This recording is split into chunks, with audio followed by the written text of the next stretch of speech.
Good morning. The Chief Executive will first say a few words before he takes questions from the floor. As you ask questions, please limit yourselves to no more than 2 questions each. Over to the Chief Executive. Good morning. This Thursday, 2 days later, that is, I will go to the Legislative Council for the second Chief Executive's interactive and question and answer session. For the first session, the outcome was positive. It shows that for patriots administering Hong Kong, we need to ensure there are 3 elements. First, we must stand united. Secondly, there should be interaction and exchanges so we could forge consensus. And thirdly, as we consider issues, we have to look at trees. At the same time, we have to look at forest. That means we need to consider both the micro and the macro picture. And then we also have to consider the bigger picture of national development and the country as a whole in considering issues. So therefore, I look forward to the second interactive session for us to have further positive exchanges and interaction with the members of the Legislative Council. Last week, I wrote to the administration proposing 3 items for discussion. The first one, culture and arts industries development, because in the 20th National Party Congress report, Hong Kong is to become a center for East and West cultural exchanges. Hong Kong has an extensive network on arts and culture. We have world-class arts and culture facilities such as the Palace Museum and the M+ Museum. And also, we do hold regularly world-class arts events such as Arts Basel. So how can Hong Kong leverage on such advantages to promote the development of the arts and culture industry here?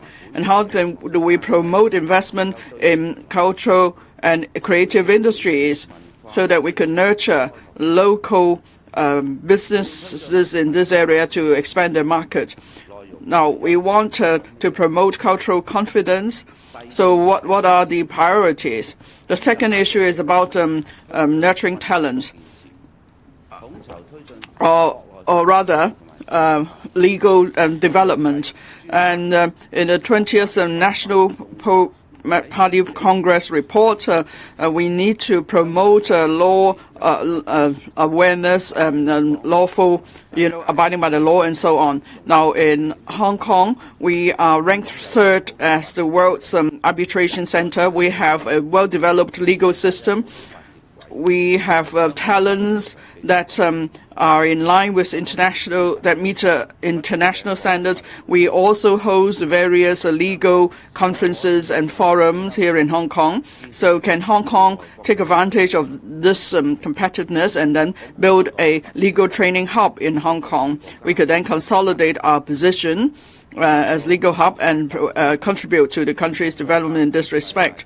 We could also then leverage on our unique advantage of being connected to the world in promoting such developments. Third is about promoting emergency and disaster management. So in the 20th MPC report, it said that we need to enhance our capacity to deal with emergencies and disasters. In terms of this area, Hong Kong has accrued years of experience. We have a high capacity.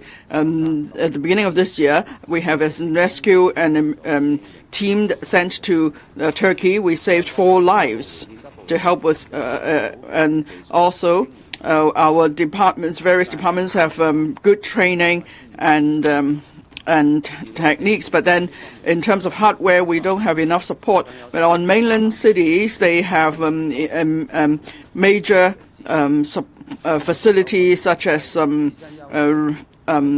search and rescue vessels and so on. So perhaps together with mainland, we could, in the Greater Bay Area, we could build a mechanism for joint prevention and management. So under this joint mechanism, we could make use of large-scale rescue and search facilities from mainland to enhance our capacity in this respect. So I welcome questions from members on and also the views on such aspects. Like last time, members could ask questions, or they could make their own comments, or they could do both.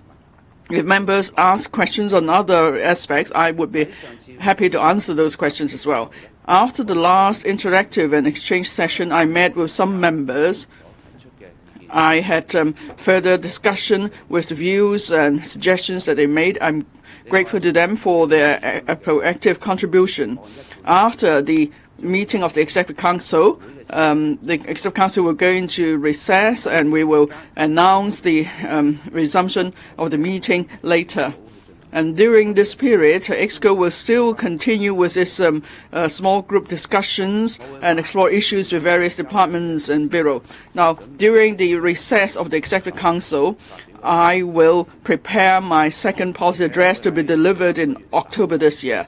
And later on this month, I will start public consultation on the policy address. I will be holding consultation sessions to listen to the views of members of the Legislative Council, representatives of different sectors, and members of the public. I will also go to the various local communities to listen to the views of the public. And also, I plan to lead a high-level delegation to Singapore, Indonesia, and Malaysia in the second half of this month. These three countries are ASEAN members, and Hong Kong has always had close interaction with ASEAN countries. ASEAN is the second largest trading partner of Hong Kong. ASEAN and Hong Kong have signed free trade agreements and investment agreements, and all these have already come into effect. Now, ASEAN has stronger growth than many parts of the world. There's indeed strong growth. ASEAN is already the fifth largest economy in the world. It's expected that before 2030, it will become the fourth largest economy in the world. Now, several heads of directors of bureau will join me in the visit. There will also be some 30 leaders from different business sectors and professional sectors. So we try to expand the market for Hong Kong. We are looking for new business opportunities. We'd also like to explain to the business sectors there about the new opportunities we have in Hong Kong. And particularly, we'll highlight our close connection to mainland. And so we can tell good stories about Hong Kong. I will be announcing the details of the visit later. Thank you. Now is the Q&A time. A show of hands, please. And please tell us the organization you represent, and please ask no more than 2 questions each. The lady on the left. I'm from Now TV. Good morning. Yesterday, there was subsidence at Mancam Toll border control point. Have you ascertained with the mining authorities the cause of the incident? Was it because of a lack of inspection and examination? And how long do you think it would take to fix the problem? Now, there are 8 missing wanted persons with a bounty over their head. I'd like to know the progress. If there is none, will the government continue to wait, or are you going to raise the bounty amount, or will you seek international assistance?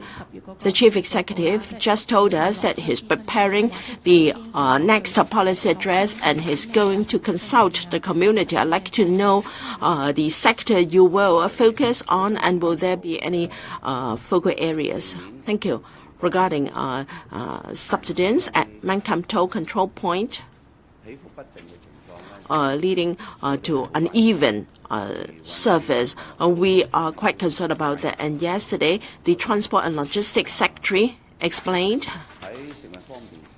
that in terms of importation of food from the mainland is not affected, and because northbound traffic is affected, traffic has been directed to other control points, including Liantang, Heng Yun Wai land control point. But of course, we want to fix the problem at Mancam Toll as soon as possible, because traffic with the mainland is most important for Hong Kong.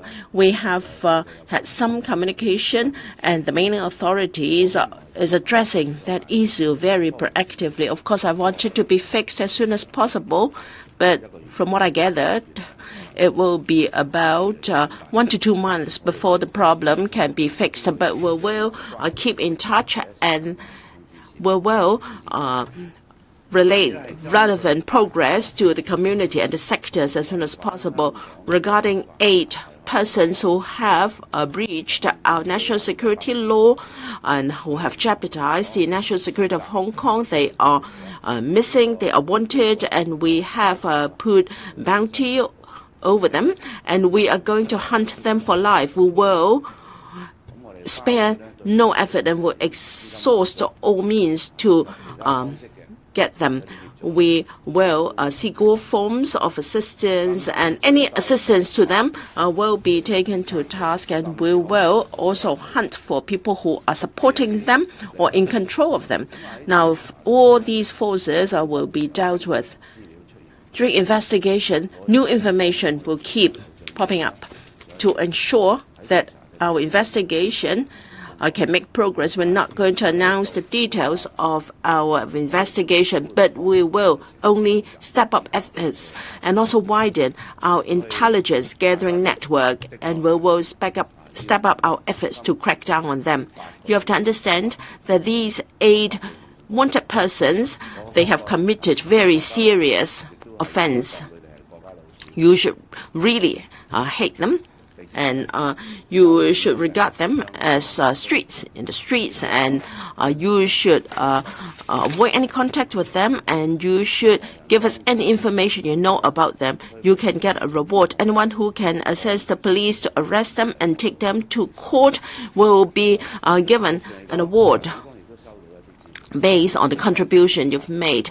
The police has got some information, will continue to develop intelligence gathering network, will continue to hunt them is a must.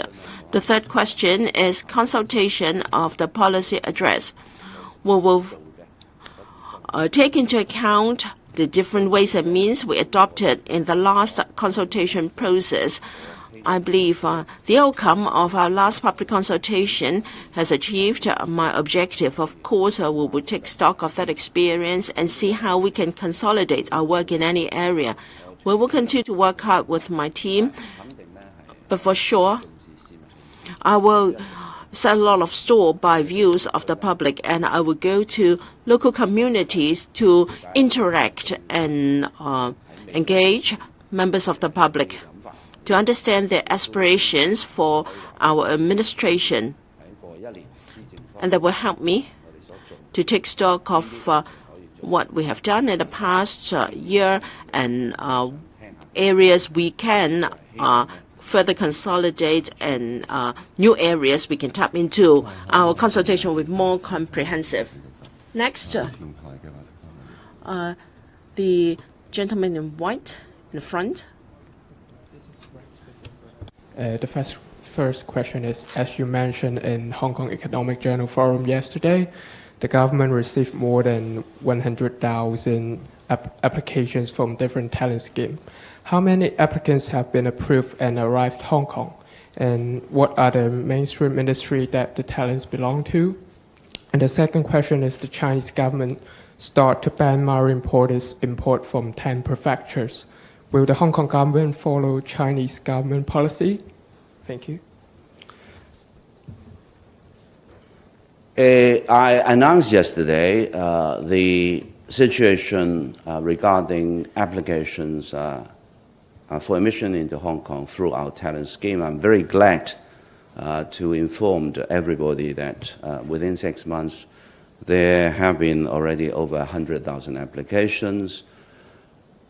Based on the previous record, roughly about, I think, 60% of the applications will be approved. And this trend continues.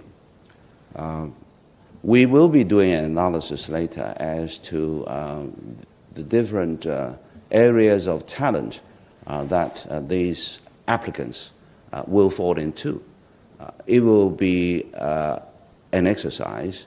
But what is important is we look at the overall shortage of talents that Hong Kong is now facing. I have repeatedly said that we have lost over 200,000 in the past 3 years of people who have moved out of Hong Kong, even though we have also people moving in. And also, even if that is a very natural phenomenon in Hong Kong's history as an international city, as a free port that people move in and out. But it is an actual fact that we are having shortages in different areas, particularly talented people. So the purpose of inviting talents to come to Hong Kong is, first of all, to fulfill the shortage. The second thing is to make us stronger. So it's not just making up the number, it's also making up a strong team in Hong Kong for us to be very competitive, because every city, every country is fighting for talents. And some of the cities, some of the countries are actually launching some very attractive talent admission scheme. So I'm very glad that we receive very good support for our talent admission scheme. We will continue to do so as to see how we can maintain that momentum, and also how we will be attracting talents to particularly fit Hong Kong's requirement, because we are very determined to develop Hong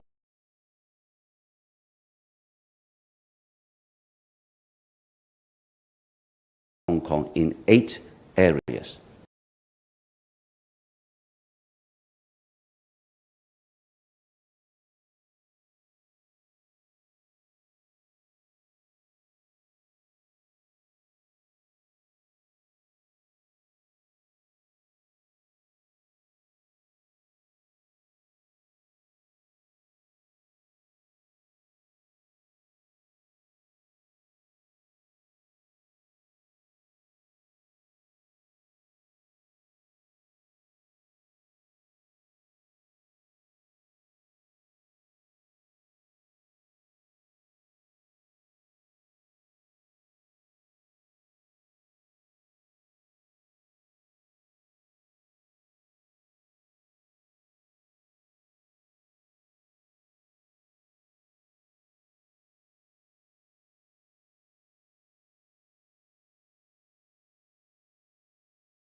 Which are the traditional strengths and the emerging strengths of Hong Kong. So we'll continue to look at the figures, and when we have more information, we will inform the public. Regarding the Japanese government's intention of pouring into the sea water that may be will take if the exercise really starts, is that we'll be banning a large number prefectures' sea products beyond, of course, the present scale. At the present, we are banning the sea product of 1 prefecture, plus doing thorough radioactive checks of the food product of 4 other prefectures. We will definitely go beyond that. I have already tasked the Secretary for Environment and Ecology to form and lead a multi-department team to design our action plan and to design our implementation. The Chief Secretary, of course, will supervise and coordinate. But what is important in regard to food safety is that for an unprecedented exercise like this, when no expert can guarantee to us that there will be no harm to food safety, that there will be no risk of a citizen having consumed products that may face risk of contamination, that their health will not be affected. Particularly, the risk to consumption of radioactive food will only be realized after several years when a person's health condition becomes seriously affected. This is an issue that I have to take seriously because it affects present population. It may also affect the next generation, our children. So we'll be taking decisive action and we'll announce the details. I note the catering industry will be affected, but I'm sure that they will understand that we are forced to make a decision because of this unprecedented exercise. And I'm sure that they will know food safety is important. And they will know that public's confidence in food safety is so important that it will affect the whole catering sector if we don't handle it in a way that the citizens will feel safe. So we'll be formulating the action plan, and the Secretary for Environment and Ecology will make an announcement as early as possible once the action plan is formulated. 時間嘅關係咧，我哋睇睇仲有冇記者有提問嘅？咁右手邊前排嘅記者係。係特首你好啊 ，TVB 㗎。首先想請教下啦，因為見到教育局日前就公布啦，其實過去1年有超過22,000個中小學生呢，就選擇唔繼續留喺香港升學啦。其實有學界就認為咧，呢個退學潮仲未見頂，即係嚟緊中一嘅收生呢，佢哋嘅班數咧可能會進一步去減少啦。其實特首點樣睇呢一個情況呢？估計嘅原因係咪同即係越嚟越多人移民有關呢？ So what is your view on that? Do you think it's because there are more and more people emigrating? So what are your measures in response to that? And then in recent years, we see that for old buildings, there is some collapse of rendering, and then for the buildings under the mandatory building inspection scheme, some 50% of them have still not undergone the inspection. They say they're waiting for the Urban Renewal Authority to update the subsidy scheme. So would you speed up the processing for such subsidy applications? Thank you. Regarding a drop in our student population, the administration has always let the public know that it's a structural problem. Of course, it's also because of people have left Hong Kong for some reasons, and of course we've also got people moving into Hong Kong. Under our population policy, we have seen quite a large number of people moving into Hong Kong. We have always seen people coming and going into the city. Although it is estimated that this trend will continue, but I believe the worst scenario or the worst situation is already past. So there may still be a net reduction in our student population. I believe the figure will not be as high as we have seen. Another issue is, of course, because of our low birth rate. We understand that compared with other cities, the birth rate in Hong Kong is low. We are thinking about this within the government to see what incentives we can introduce to boost the fertility in Hong Kong so that we can have a more rich population to suit the needs of sustainable development of Hong Kong. And I believe friendly measures will also help social harmony. Now, this is a structural problem, and we have always said that depending on the real situation, by means of merging and also relocation, we will properly utilize school resources. Regardless of what we do, of course, we should put the well-being of students as our top priority. We understand that the relevant sector has to adapt to the situation, and the Education Bureau will maintain liaison with the school sector.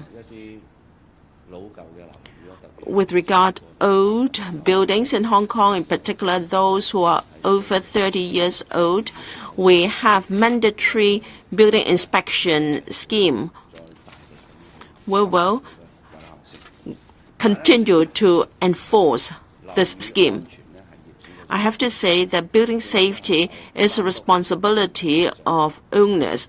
The government has a role to play in terms of monitoring and supervision. However, the responsibility rests with our property owners. After all, we have a large building stock in Hong Kong, and the government has helped them to discharge their responsibilities, including subsidy schemes, and the Urban Renewal Authority has also got supporting scheme for property owners.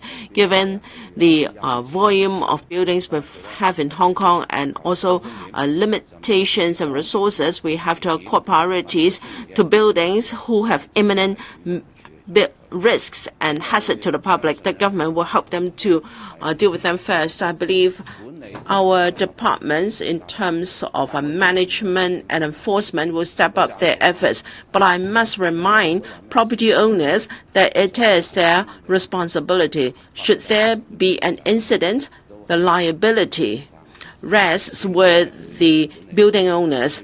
Of course, we will manage, we will supervise, and also enforce the relevant legislation. We also provide subsidies. I have reminded all government departments. I understand that the URA will, if the buildings department spot any structural problems with any building, then the government can carry out the rectification works to ensure safety first before we recover the cost from the owners. This is a shared responsibility. The government is responsible for administration, supervision, and enforcement, but property owners should also remember their own responsibility. That ends the session. Thank you.